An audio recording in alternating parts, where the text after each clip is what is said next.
The Ward Scott Files is produced by Ward Scott Files, LLC. Come on, everybody! Come on, everybody! This is a Ward Scott Files advisory. The Ward Scott Files radio show may contain material not suited for people who are easily offended. Trust us on this. This show contains adult information and opinions. Please protect small children, sensitive pets, fragile houseplants, and liberal relatives. Thank you. Well. All right. Good morning. Today is a big day in America, and I think you can probably already guess it. It's another chapter in the ever-developing, never-ending saga of attempting to find the truth, right, Jay? And a lot of people just can't handle the truth. I mean, they just, especially the Democrats, they just You can't. want answers? Yes, I think I'm of entitled. You course. want answers? I want the truth! Yes. You can't handle the truth. They can't handle the truth. The Democrats cannot handle the truth. Here we are broadcasting from the undisclosed location of the Warthog Man Cave with my good buddy Jay behind the wall there, orchestrating all the production and commenting as needed and when called upon, right? Oh, golly. And I gotta tell you, my friends, attorney, I'm going to start off doing my first segment here on William Barr because that's the big news today. And William Barr, of course, is just driving them nuts because he's so professional, he's so unruffled, and he methodically goes about his business, and the Democrats can't intimidate him. He's like one of the untouchables. Yeah, he's one of the untouchables. And furthermore, you know, all this speculation about obstruction of justice, well, the easiest way for Trump to have obstructed justice would have been to use executive privilege, which he never did. And you can't have obstruction of justice if there's no crime, and already there's no crime because there's no collusion. So the rest of it is going to be kind of smear tactics. And what the people are going to do on the Fat Jerry and Sleazy Cummings and Bug-Eye Schiff and Mad Maxine and Dementia Pelosi, what all that, and the communist Ocasio, what they're all going to try to do is scratch. Have you ever seen chickens scratch in a barnyard? I've had many opportunities to see that, chickens scratching around in a barnyard. And as they scratch around, these Democrats are going to be like chickens scratching around in a barnyard through this Barr report, trying to uncover the slightest morsel of nutrition in there for their hallucinogenic mind. I really think these people have not stopped with one more token over the line or psilocybin mushrooms or whatever it is. I just don't think they still must have it in their system somewhere. Perhaps it flashes back, it comes out of their liver at moments, and then they go off on these things. But anyway, there's a couple of things that are really going to drive them nuts today, and that's, as the Washington Times has covered, and ABC and AP and all of them are talking about the fact that Barr is going to wait till 9:30 a.m. today to deliver his final report at a press conference. So that is going to drive the Democrats nuts because they don't get to control that press conference. And he'll be joined by the Deputy Attorney General Rod Rosenstein and Stein. He's really been a dubious character throughout it all, but if Trump really wanted to obstruct justice, he would have canned that guy. But that guy's around, and he's apparently clinging to a professional reputation that has not been completely, smudged yet. So they will field the questions, and if you want to tune into that, it'll be a half an hour off after we go off the air, and you'll be able to hear. And what I would suggest you listen for is how much the press is in cahoots with the left. Now, in the Mexican Sun here above the fold today, they've run a poll saying, I think it was 60% of the people really believe there's still something hidden. Of course, that's the Mexican Sun, which is a liberal rag, which appeals to liberal minds, if there is such a thing. I think that's a paradox. There is no such thing as a mind and a liberal, at least not one that's trained to think well. And it's it appeals to them, which is actually what the Democrats have been trying to accomplish, is feed this myth or this narrative. Really, we call it a narrative. It's it really comes down to being a fiction writer. Feed this myth out there enough and get the media to cooperate and spread the myth.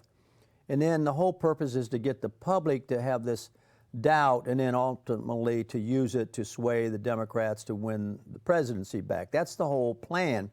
And they've got a master writer back there dreaming this stuff up and coordinating it.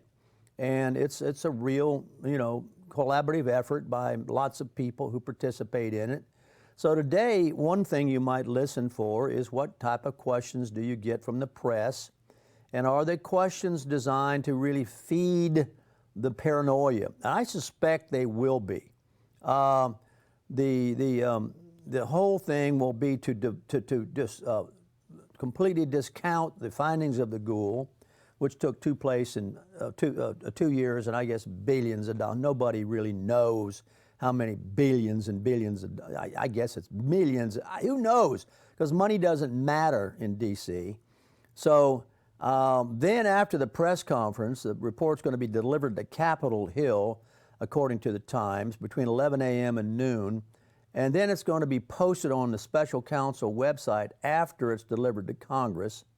And this has incensed the Democrats that they won't know the report's contents until after Barr's conference. So that's why I say it's going to be interesting to see if the press is neutral. Because and this is a good move in my humble opinion, on the part of Barr, because if Barr had let the Democrats, who obviously are riddled with and hamstrung by political bias, if he had let them see the report before, what they would have done is run to the press, and like the chicken scratching in the barnyard, they would have already uncovered stuff that they would have fed to the press. Then the press would have fed the questions, and the questions would have been slanted in such a way that they would have gone out.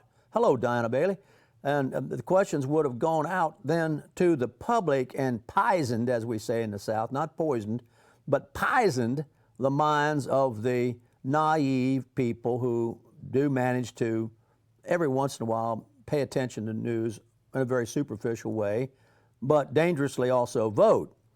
And to some extent, I guess, participate in the polls, which never seem to be right ever since Trump got involved. Nobody's ever been able to poll, it doesn't seem, accurately poll what Trump's all about. So this official report will not be posted or given to the Democrats until after this conference, when Barr and his sidekick there will stand up there and answer the question. So I think it's going to be an interesting event to listen to the type of questions. And I would advocate that you listen to them live and not rely on them to be presented to you in written form in a newspaper. Because those questions, when they get presented to you in a written form in a newspaper, will have, of course, been filtered through the editorial purpose of that newspaper, which cannot be trusted. It simply, the newspapers cannot be trusted. So the best thing is to do, of course, is to be there live, and if you can't be there live, check into the most objective, truthful outlets you can find to get the input as clean, as clear as you can. So already the Democrats, Fat Jerry has said, "I'm deeply troubled." Fat Jerry is easily deeply troubled. Easily, I doubt he sleeps well. He's deeply troubled. This is a quote in the Washington Times. He's deeply troubled by reports that the White House is being briefed on the Mueller report ahead of its release. Well, it's the president. I mean, and he's not going down to the press conference. So now they're saying, "Oh my golly, he gets it, but we got it." And just hearken back. Don't you remember? I know you do. That when they were sure the Ghoul was going to come up with a damaging conclusion on the Trumpster, that the Ghoul, Robert Mueller, was the greatest thing since sliced bread. And don't you know that they listened to the whole presentation by Barr and signed off on it and had no problem with it. And guess what? Now that it's not the report they want, they think Barr is paid off by the Trumpster, that somehow he's an agent of covering up. These people are deeply troubled, and I think that choice of language by Fat Jerry is a very good choice and has far more implications than he realizes. And it wouldn't have to have very many for it's beyond his scope of realization. So he's all bent out of shape that, and claims it's wrong. Where is it written, you know, as is Hebrew scripture, where is it written that, you know, that Fat Jerry is supposed to be able to, like the chicken in the barnyard, pick through everything before everybody else gets the chance to look at it? We know Fat Jerry can't be trusted. I was going to say, how does Fat Jerry know what's wrong? What's wrong is what he decides is not in his best interest, Jay. Which is the way a lot of people decide what's right and wrong. But so Fat Jerry later told reporters that here's what they plan to do now, since they don't trust the ghoul. Now, all of a sudden, the ghoul has fallen out of favor. The next big dramatic, and it's going to be better than watching Oprah Winfrey and The View and all those crazy women, is when they haul the ghoul in before Fat Jerry and his committee to grill him about why he's obviously a liar and all of a sudden in cahoots with Trump because he didn't produce the results that Sleazy Cummings and Bug Eyes and Fat Jerry all wanted. So after this thing is out there in the public, what's going to happen? I'm just giving you the sequence of events as we've studied them and we think they're going to unfold. Then they will haul the ghoul in, and Bug Eyes, or Pencil Neck as the president calls him, the House Intelligence Committee chairman, will grill the hell out of the ghoul. And the ghoul, I'll bet you're going to watch somebody. He's not called by me the ghoul for nothing. That guy has ice water in his veins, okay? They can fire away at him all they want. After all, he's had 2 years of unlimited prosecutorial investigative power and authority and money. And you think Fat Jerry with a transparent axe to grind is going to ruffle the ghoul, who says, "Oh, this is justice," you know. And the thing is, the Trumpster, according to the Times, never asked Barr to hold a press conference. Barr just has done this on his own. It is the Department of Justice's decision to do the press conference. I mean, hey, there's Maurice T. McDaniel. He's my personal lawyer, and by golly, if I get in a bad bind, I'm going to give him a holler. So recommend you do too. So here we are with a deal where you know, it's starting to rattle these people who are unsettled emotionally already. It's not too far-fetched to think that they're that much different from the hysterical images of those women. Do you remember those, Jay? You might even have some in your midnight auto yard of screaming and bawling and crying uncontrollably when they learned that Trumpster had won. Do you recall that? You know, and just about ready to jump out of a building. There they are, just about ready to jump out of a building, and look at them boo-hooing and all, right? So, well, we need to be inclusive. There were, in quotations, men there too. Were there men bawling also? Yeah, good. I don't see your picture in there. So that's that, and the redactions, of course, are all going to be, once again, just keep that image in your mind, my students. Perhaps you've never been on a farm and you've never been around chickens in a barnyard, but they scratch and they peck and they look, and that's their job. They will clean up every bug they can find, and that's what these people are going to be like. They're going to be just scratching and a picking and you know, the whole bit. It's going to be, and then they're going to follow up with subpoenas, you know, and as I say, the first one they're going to go after as none other than the ghoul. And then from then on down, depending upon how the ghoul acts and how frustrated the ghoul makes them, why they'll go out again and subpoena some more people, and they'll keep bothering good people's lives. Here's the thing. Bothering good people's lives ad infinitum, and what they're going to try to do is stretch it right out up till the election, okay? So that's the take that the Ward Scott of the Ward Scott Files says the information, it is going to be presented to you in that type of unfolding event, if you will. Now, some people have wondered, what in the heck do you look for in this thing? And I don't think there's anything new. We've discussed this before, but the Reuters Foundation and Nathan Lane has written a while back that what you're going to have to look for are 5 things. And this is going to be the top of the list, all right? The obstruction of justice. If you can't find a finding on obstruction of justice, why no exoneration? This is going to be, without question, the biggest political football kicked around in this situation. And Fat Jerry and Sleazy Cummings and Bug-Eye Schiff and that whole crowd, Mad Maxine, Dementia Pelosi, the Communist AOC, all of them are going to be taking the closest possible hypnotic look they can make at the supporting evidence or lack thereof that deals with obstruction of justice. And they're going to skip over a lot of essential criteria for to be present, for there to be such.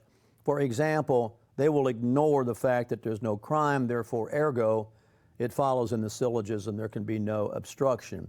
Now, there can be moments that, you know, by firing Comey, by getting rid of Sessions, all these kind of things are probably in there.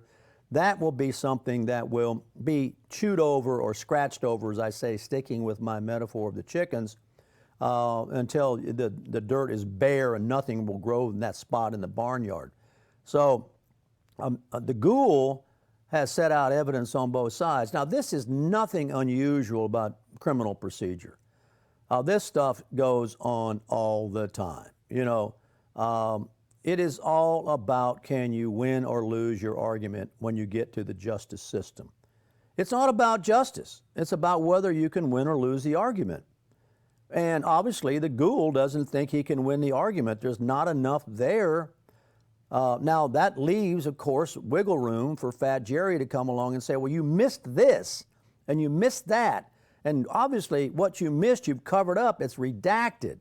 So this is going to be probably our story tomorrow. We'll have to go through tomorrow how Fat Jerry and his crowd reacted to this and what type of fictions they invented and what kind of, because they really would love to move to impeachment. They would just love to find something, which I think they should, I wouldn't bother me in the least because I think they're already, but you never know. The country is so nuts and there's so many lame brains out there that you really never know how many people are buying into this stupidity.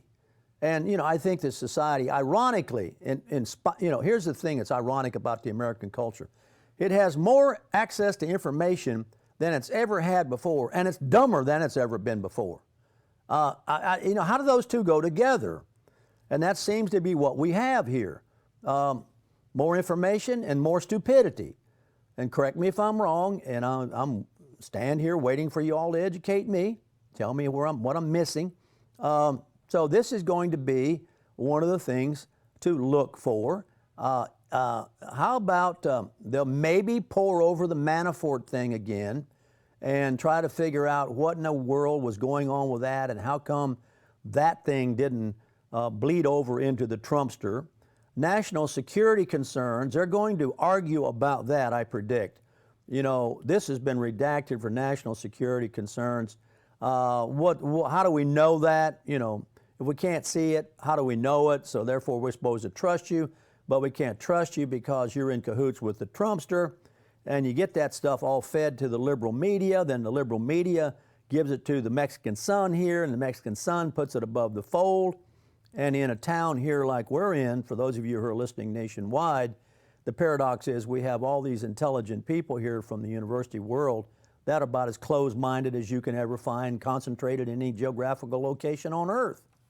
So they're going to try to shift the focus to also some of the Trumpsters' private life. And they're going to try to figure out, well, couldn't this have been done? And why didn't you go there? And, what in the heck really went on when so-and-so talked to so-and-so? And what about the women? There's going to be some stuff in there that I think, maybe they'll redact it. Maybe Barr will say it's irrelevant. But they'll darn sure look for it, and they'll bring the ghoul in if they can't find it in there. And they'll hold the ghoul's feet to the fire until they can make the ghoul squirm. And they're not going to make the ghoul squirm. Now, the other thing about the redactions, according to the Washington Post, is that they're only going to be, quote unquote, lightly redacted. They will therefore open up speculation about obstruction of justice because there's going to be open to interpretation as to what Trump's intent was. And they can't determine. This is why they can't decide when, say, for example, Trumpster fired the ghoul fired Frankenstein Comey. Did he do it because Comey was about to get on the trail and find out the Trumpster was guilty of something?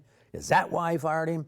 Or did he fire him just because the guy was obviously on the other side helping Hillary the liar, which I think is what the ultimate investigation is going to show. But meanwhile, we aren't to that stage, so it's going to allow wiggle room for Fat Jerry to go down that path. Do you understand where we're going with this? So they're not going to be able to determine Trump's intent, and Rudy Giuliani and those people are going to be out there saying you can't figure out a guy's intent simply because he does what he is constitutionally entitled to do, and if he doesn't like that employee, he can can that employee. He doesn't have to can the. Listen, Trump is the type of guy who, and I identify with this a lot, who looks for loyalty from his people. And you come at Trump the wrong way, you come at him with some kind of criticism when he doesn't need criticism of that nature from his close circle. Then he's got enough criticism from people outside the circle. And by criticism, I mean people who just don't agree with his basic vision of what that was about that day, or he doesn't need to hear that, and he will get that voice. In other words, to him, it's a negative voice. And the last thing anybody wants who's doing a difficult job is negativity around him, all right? Somebody who is just attacking him personally, who he thought was his friend, okay? Who he thought was his friend, comes at him personally and basically says, you suck, Well, you get rid of those people. I mean, you don't need that negativity. You don't need it in the locker room. You don't need it on the team. You don't need it. And sometimes it's not so much what is said, it's how it's said. So Trump has plenty of opportunity to get the team he wants around him. I think he's got an excellent one right now. It's taken a while. It's taken a while. The guy's never been in politics before. He comes to a town that hates him. And what happens? They all jump all over him and try to drag him down, even though he was legitimately elected. And he's scrambling around, and he's got many Obama holdovers all through the deep state in the doggone city who are basic traitors, who don't endorse his ideology. Look at him, and as Hamlet says, may a villain smile and smile and smile and be a villain? You better believe it. That is one of the basic issues in Hamlet. A villain may smile and smile and smile. And of course, that the devil has the power to assume a pleasing shape. And that is another line out of Christian doctrine.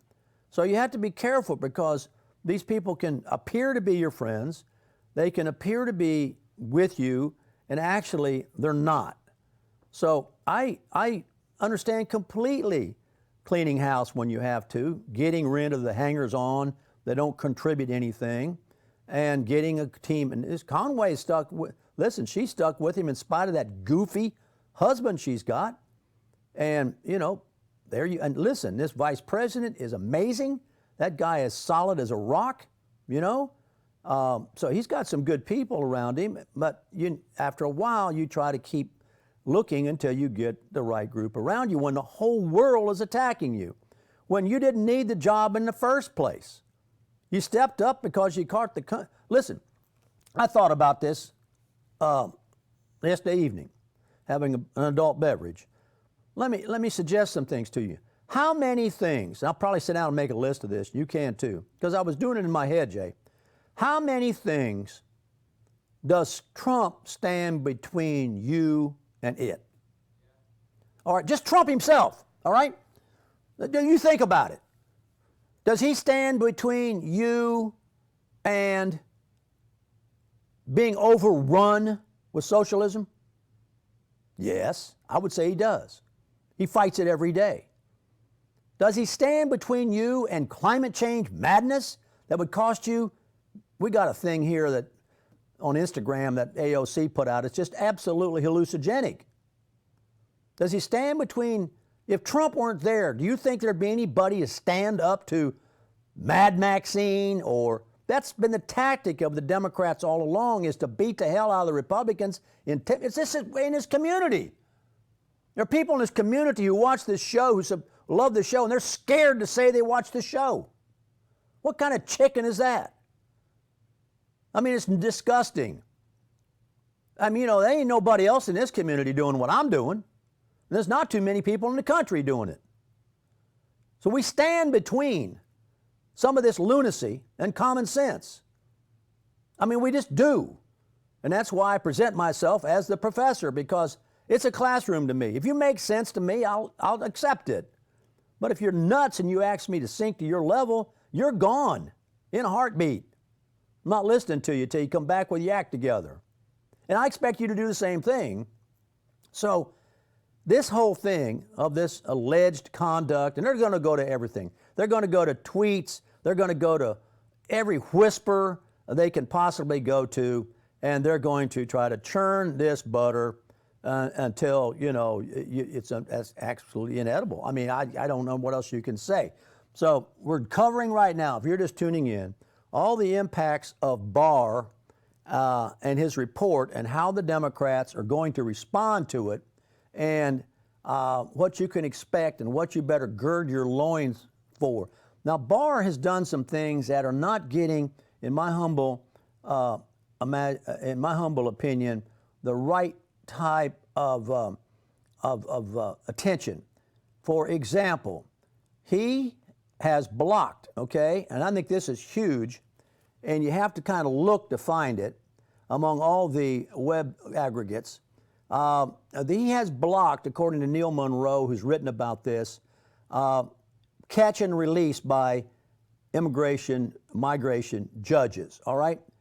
Barr, by his power as the Attorney General, and this I think is huge, and you're not hearing this, because if you go poll the American public, in spite of what the Mexican Sun has on his top page today above the fold, which is a rag, a liberal rag, if you go poll the people about what is on their minds the most, and increasingly on their minds, it's immigration. Nobody, I think, if I live long enough, and certainly Jay will, you're going to look back at this intentional blocking of sensible immigration action by the Democrats as one of the most treasonous things in the history of this country. I mean, the whole party is involved with this. And they let the Looney Tune people do the talking, and the rest of them, if there are any good ones in the Democrat Party, sit on their hands. And I think 20, 30 years from now, when, who knows what this country will look like then. And as I say, there's just a few people standing between them and us, and Trump was one of them. These shows like this are another one, getting this information out to you. They get their way, you won't know America. It will not resemble anything ever seen before in the history of man. If you want to get a blueprint for it, go take a look at Europe. So now Barr has said, and they don't want to pay attention to this, that judges cannot release migrants who are caught sneaking into the United States, even if the migrants ask for asylum. And this is a binding legal decision, all right? Now, Thank God, some common sense. well, courage. And that's another reason why Fat Jerry and all of them would like to discredit Barr, because all of a sudden they say, well, Barr's doing the bidding of Trump. Well, see, Trump is trying to get a handle on immigration, and Bug Eyes and Sleazy Cummings and the rest of them aren't. So this decision will dramatically shift the migration-caused civic and housing crises from the nation's blue-collar communities over to the Congress and the Department of Homeland Security, whose budget and detention centers only have enough resources to house about 50,000 people year-round. So this is going to bring to a head some of the pressure that the Democrats are trying to say doesn't exist, all right? And Barr has used his decision to say, and this is quote, I order that unless the Department of Homeland Security paroles the respondent under Section 212D5A of the Act, he must be detained until his removal proceedings conclude. Now, this is a huge ruling, according to our writer here. This is a huge ruling because it will affect thousands who are seeking protection from persecution at the U.S. border, since far more will be held in detention than even the threshold of the current standard can address. So the negative thing is the Director of Government Relations for the American Immigration Lawyers Association, liars, can you say liberals, objects that, oh my golly, you're not going to have any legal protection. Well, why should they have legal protection? They're not citizens yet. They've come in illegally. Now, these associations' lawyers, you have to always look at the association. This is the American Immigration Lawyers Association. They make their money by guiding migrants and corporate hiring managers through the extremely dense network of migration laws and regulations. But Barr's decision blocks the use of a common path for migrants who are trying to get through the courts and into the U.S. to repay the smuggling fees. You see, the reason they want to get in here and get a job is they have to repay the smuggling fees they owe the cartels.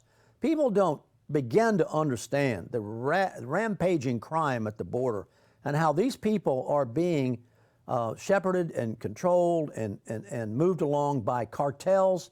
And there's a lot of money in this. And there's a lot of criminality in this.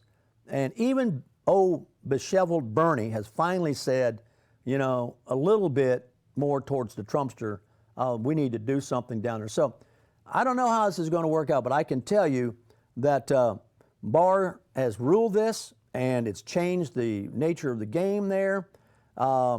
It still doesn't address, however, the migrant minors who are smuggled northwards by parents who live illegally in the United States. So this is a big problem, and nobody in his right mind is against immigration or migrants. We're against no process. We're against no rules and regulations. We're against no accountability. And we're against the fact that you and I end up paying for this. Somewhere here in the Midnight Auto Yard, I've got some articles about how much it costs. They've been figuring that. What does it cost each one of us as long as this goes on and as long as this craziness is tolerated? Meanwhile, there's an immigration poll that says that the most important problem in the United States, let me see if I can pull this up for you. John Binder has, and the poll has been done by Reuters and Ipsos, and it asked to rank the main issues facing the United States, and 40% of the Republican voters say immigration is the biggest problem. There's nothing even running second to it. Health care with 13%. So now that's Republicans. If you flip it over, you're going to get a different, but we just took a look at Republicans in this one as to what they say. And of course, this is the Pew Research Center taking a look at the illegal aliens. 65% of the GOP voters told Pew Research Center that the highest priority of the Republican Party should be ending illegal immigration and reducing the illegal alien population currently living in the United States. So there you are. That is going to be a very, very significant campaign issue. You can bet on that. And of course, we know all about the liberal hypocrisy. De Blasio is crying foul now. He says he's going to sue the Trumpster if he brings any or allows any people from to go to the sanctuary cities. And as I've reported before, Obama relocated hordes of people from the Middle East under public scrutiny. And we have a place real close here where we're sure that happened. And it was done all across various places. And mostly the places of demarcation and where they came in and then left were religious places. The churches, you can understand how they could be hoodwinked. They could think, oh golly, we're doing a wonderful, wonderful thing here. These people all deserve a break. But what was really happening was Obama was stacking the deck and loading up places like Minnesota with Muslims, and then out of that comes these Bars and Talibs. So, Omars and Talibs. So it's interesting that, and here's another aspect of this that people don't, it's not making the news, but HUD, this is according to the Washington Times, this is very interesting. The Housing and Urban Development has moved to cancel, and this is all another attack on how to get a handle on this immigration stuff. HUD has moved to cancel illegal immigrants' public housing access. That's big. The Trump administration is proposing a new rule to try to block some 32,000 illegal immigrant-led families from claiming public housing assistance, saying it's unfair to hundreds of thousands of Americans who are stuck on waiting lists. Housing and Urban Development, did you know about this before we said this? Housing and Urban Development notified Congress Wednesday of this new rule, kicking off a schedule of publication and notices and all that kind of business. And this plan would scrap the Clinton-era regulations that allowed illegal immigrants to sign up for assistance without having to disclose their status. This is what Trump came to, this was the hand that Trump was dealt when he came to D.C., when he came to the White House. You're beginning to see all the pieces of this wide, comprehensive, anti-American, I would argue, behavior by Barack Soreto Hussein Obama. Now, under the new Trump rules, not only would the leaseholder using public housing have to be an eligible U.S. person, but the government would verify all applicants through the Systematic Alien Verification for Entitlements database. It's a federal system that is used to weed illegal immigrants out of other welfare programs. Hey, come on now. Do you hear about that? Do you think Fat Jerry cares about that? And, you know, there's some other ways of measuring what is going on with these immigrants. There are tremendous, 1 in 4 inmates, for example, in prison systems are foreign-born, and they cost the U.S. taxpayer collectively $1.4 billion annually, okay? $1.4 billion annually. How about it? How about it? Ever hear about that from Fat Jerry or anybody? Is that something that's on their mind? Why don't they care about that? Why don't they pull together to solve some problems? They don't want to.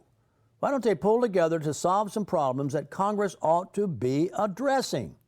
Meanwhile, we've got Arizona on its own declaring a state of emergency. I guess you know about that. There's an Arizona city, the Times has reported this as well, overwhelmed by migrants. They have declared on their own. This is Yuma.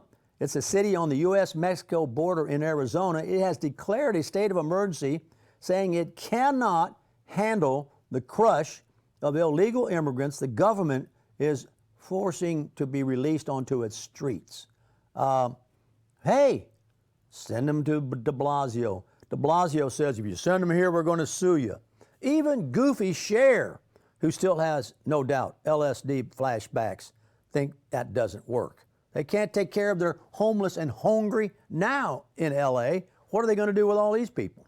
Of course, I am sure that Dementia Pelosi feels that they'll sign them up to vote as Democrats, whether they're citizens or not, because they're going to push for the loosest credentials possible that you have to present when you go to the polls. And you may even have to go to the polls. They had their way. You could vote by distance, long distance somehow. So that's out there in the hopper. We got the immigration poll. We've got the HUD canceling the housing. We've got all the inmates and what that costs us.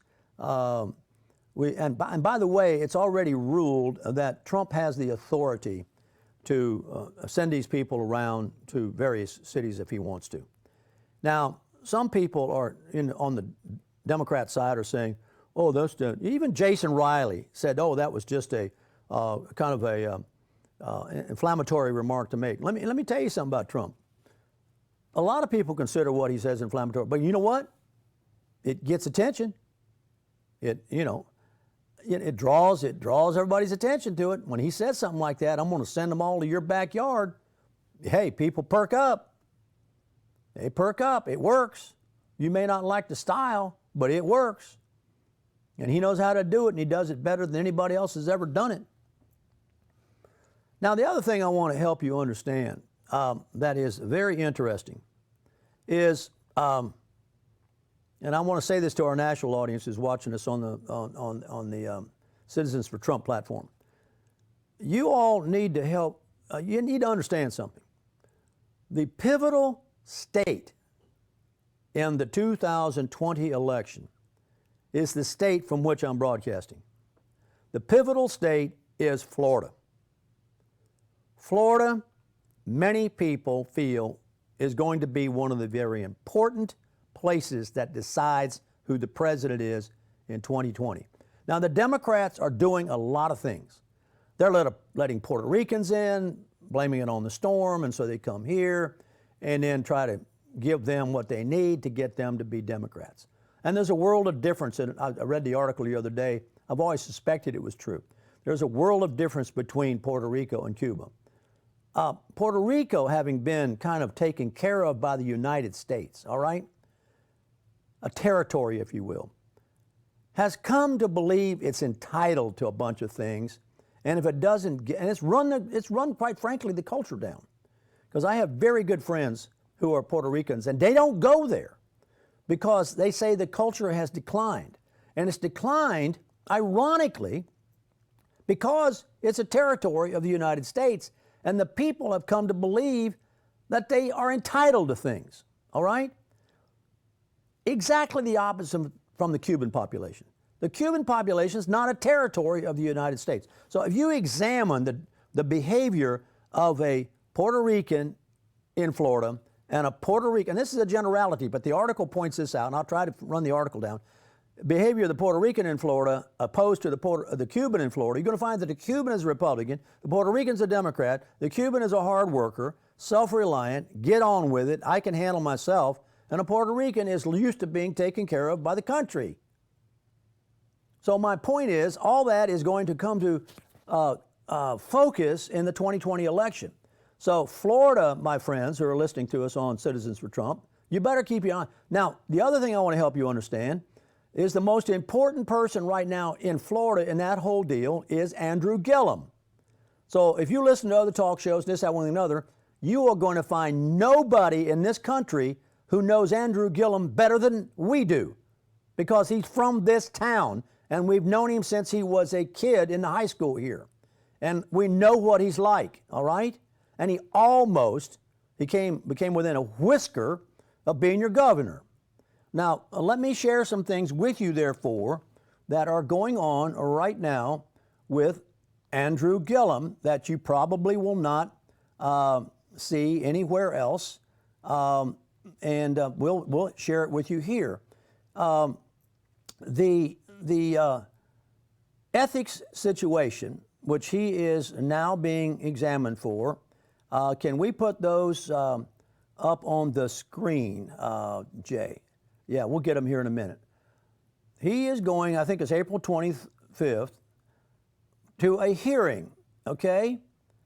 This hearing, and we're going to put this up there on the screen, and this thing is many, many pages, but I just want to put that there for you, and we'll probably find a way to post it out on our website so that you can examine it. You won't see this anywhere else, my friends. And as I say, if you're Citizens for Trump or you're Media Measures Global, you want to pay attention to this because we're going to show you the real Gillum. Here is a trial that's coming up wherein there's going to be testimony that Andrew Gillum took basically stuff on, from as favors, political favors, and therefore he has been found to be unethical, and that's the proposition. That is the notion that is going to be examined for it's called the nature of controversy. Now, let me just read this to you, the nature of the controversy. This is an action before the Commission on Ethics. This is the Florida Commission on Ethics, my friends who are listening from California, wherever, which found probable cause that the respondent, Andrew Gillum. Now, this is the guy who narrowly missed being the governor of Florida, who has now got a PAC with about $4 million in it and wants to sign up 2 million voters in Florida for the Democrats, all right? This is why we keep an eye on this guy. Found probable cause that respondent Andrew Gillum violated section, and they have the sections there, by accepting, here's the language, a thing of value for himself or others, all right? Now, that is basically it. I'm not going to go through the whole thing. And then you have all of these itemized things that are in controversy that they have found probable cause to believe were indeed violations of ethics. A Costa Rica trip, all of this was being followed by the FBI. Andrew Gillum, as the mayor in Tallahassee, was already under investigation, some of which was for CRAs, which are just a disaster, by the way. They're a disaster here in this town. Community Redevelopment Agency, we got a fiasco here for that. But FBI was watching Gillum, and they watched him on a Costa Rica trip. They watched him on a New York trip. All this is in the advocacy. It's all in the exhibits, and something he can respond to. They have a long list here as I scroll down this. I'm not asking Jay to do this because we don't want to get into this. But they're respondent witnesses and the advocacy witnesses, and it goes on and on and on. And we're going to keep track of this for you. There are 22 pages in this filing. And the list of people who are going to be pulled before this examination, before this hearing, is extensive. I want to just scroll down to how many there are. Have you got them? Yeah. Here, for example, here's the list of, here's the exhibits, all the people who are coming. This is going to be a big deal, all right? We're going to watch to see if this is covered in the Mexican Sun here, because the Mexican Sun, now let's go back to something else that happened. We covered this already. On his own, Ed Belarski, who is head of this cartel, if you will, called the GRU utility, brought in Andrew Gillum as a motivational speaker, all right, and was going to pay the guy $10,000, which I assure you he was going to accept, until we brought it to the public's attention that this character who was under examination for ethical violations was going to be a motivational speaker and an examination for youth, an example for youth, and not only that, what was going to have a stipend of 10 grand paid for him to do this, when he's got $4 million in a PAC that he's using to go out and try to sign up 2,000 voters to carry the state of Florida to make sure Trump doesn't get elected. Now, you citizens for Trump, pay attention to this. This is the battleground zero right here in this building right here. We are at ground zero in this battle. If you're listening to me in California or listening to me in New York, wherever, this is ground zero for the battle for the state of Florida. And it's being led by this guy, Gillum, who is under investigation for unethical behavior and has been wired up by the FBI. And almost at the same time was your governor. and has been paid money here by this community to come and speak as an example for youth. I swear I don't know any crazier thing that I've ever heard tell of, okay? So you need to keep watching the Ward Scott Files, because local is national, national is state. They're all three together in this character, Gillum. Every single silo is all melded together here. Because if this guy is able to pull off, if he's able to beat this ethics rap, which he could, maybe, you got liars involved. If he could beat this ethics rap, and he's still got this pot of money that we're keeping an eye on, and he goes out and he signs up 2,000 more voters, and maybe 2 million. The 2,000 is not money, probably 2 million. I think I got the number too low. I'm not going to look at my notes in my midnight audio hour to make sure. You get the point. Then they're going to try to use this place to beat Trump. So we're going to keep reporting this to you. Now, just to give you an idea of what it's like here, his buddies, his cohorts really run this town here, all right? By that I mean a lot of them are minorities and cahoots with progressive white liberals. And one of the things that's become focused here is a thing called the Reichert House. It's a city-run youth mentor program that has been violating, now you get the pattern here, It has been violating city policies. It's got nepotism. It's got employees working outside their class and receiving extended pay for special assignments. It's got, and when the city auditor, whom we urged to do this auditing, by the way, and when I say we, I'm saying the Ward Scott Files and its investigative team, have been urging Carlos Holt, the city auditor, to do this for 2 years, because we had somebody here, the Brazilian butt lift bandit, that made national news by using a purchase card in the city to run up a tab of over $100,000, $6,000 or $7,000 of which she spent on a Brazilian butt lift, and was just caught by the sheerest of accidents, all right? So we were after Holt for a couple of years to run an audit. He runs an audit, and lo and behold, there are cockroaches all over the kitchen. And they extend out through anything that really has an ability to be associated with the city government.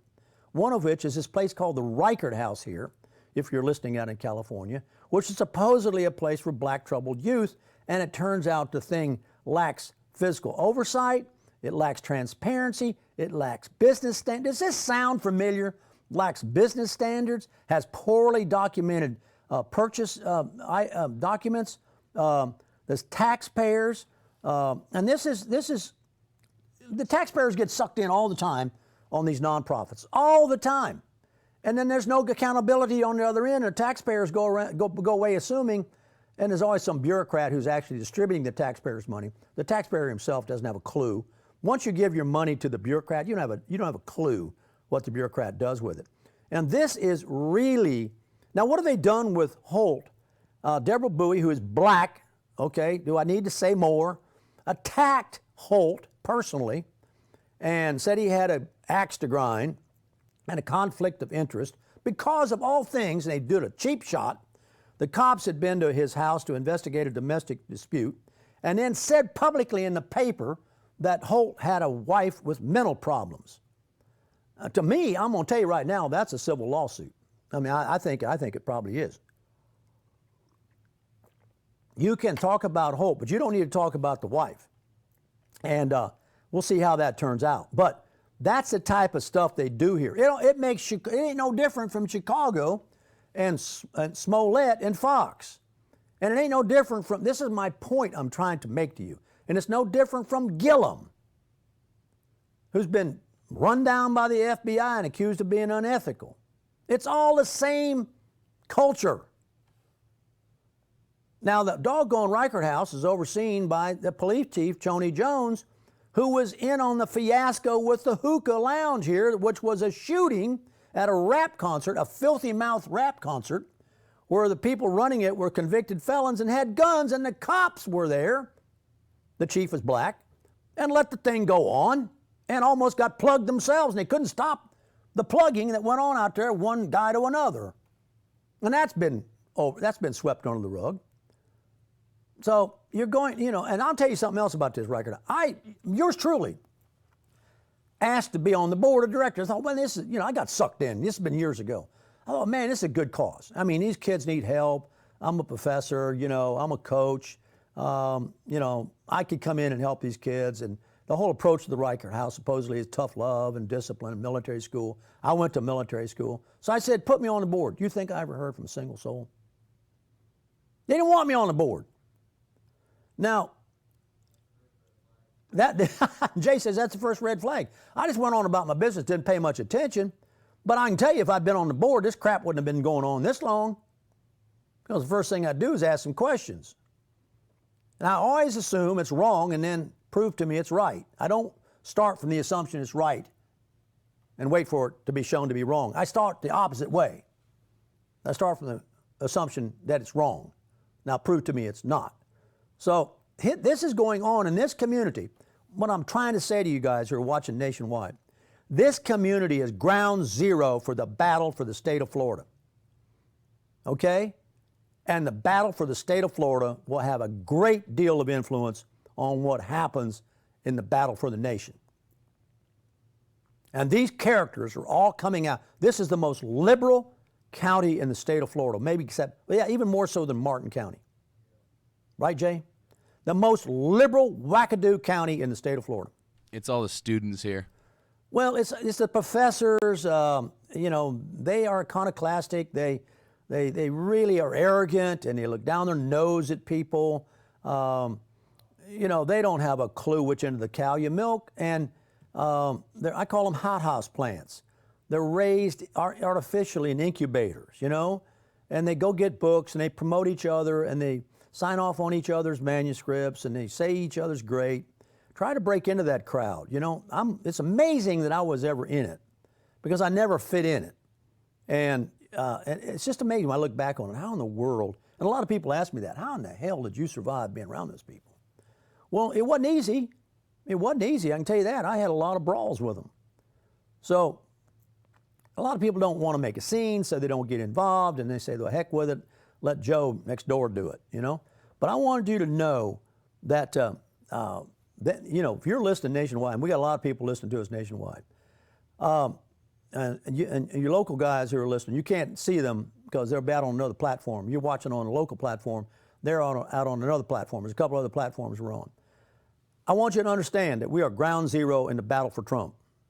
Absolutely ground zero. And much of it is right here in the Warthog Man Cave. It ain't over at the Gainesville Sun. It ain't over at the University of Florida Alligator. It's right here in the Warthog Man Cave. And we're going, it's almost like Radio Free Europe used to be. We're going to keep putting it out there to you so that you don't get duped by this stuff. Because if you get duped and we lose, I hearken back to my original question. How many things does Trump stand between you and it that if he weren't there would absolutely be chaotic? Sit down sometime when you're not got anything better to do and make a list. And, everything comes into play. The judicial system, the education system, housing and urban development, I just showed you that. Immigration's the one that gets all the attention. Law enforcement, it's all out there having to be deconstructed and put back together again by Donald Trump. It was absolutely a living mess under Obama, and it was deliberately made so by Obama. I'm not going to mince any words about it. I've lived too long to suffer fools. I see what's going on. Hey, I'm open to criticism. Tell me I'm wrong. R&R Construction, good buddy of mine there, Lance Lunger. I want to give a plug to my sponsors. Got some new sponsors coming on here. Some great guys. Going to have an official barber for the Ward Scott Files, and I'm going to plug him and have a lot of fun with. Been a long time friend, and I don't know of any other program that's got an official barber. And I'll make Jay, you might even go down there and get your haircut once in a while. Now you need it. You're looking a little scruffy, boy. I'm turning into the nerd in the back, man. It's killing me. Yeah, people dying to see Jay. We're not going to bring him out till he gets a haircut. But it's not long and hippie-like. It's not. It's just kind of looks like Samson's hair, right? Do Do you know Samson? Who's Samson? I know Samson. Yeah, you know Samson. I just ain't married to Delilah. Got myself a good woman. See, that man knows what he's talking about. He knows what he's talking about. Thanks, Jay, for helping me out today. Thanks to Gabe Batan, who helps out a lot, too, behind the scenes, helps put stuff up on our website. Thanks to Big Daddy Productions for providing the man cave. Thanks for all the sponsors and all those who are getting ready to be sponsors. And keep your eye on this area right here because we are ground zero for the Trump re-election. Ward Hogg Command Center out. Thank you, God bless you, and God bless America. Do you want to put your business in front of 10,000 new customers? Visit wardscottfiles.tv today for more information on our advertising opportunities.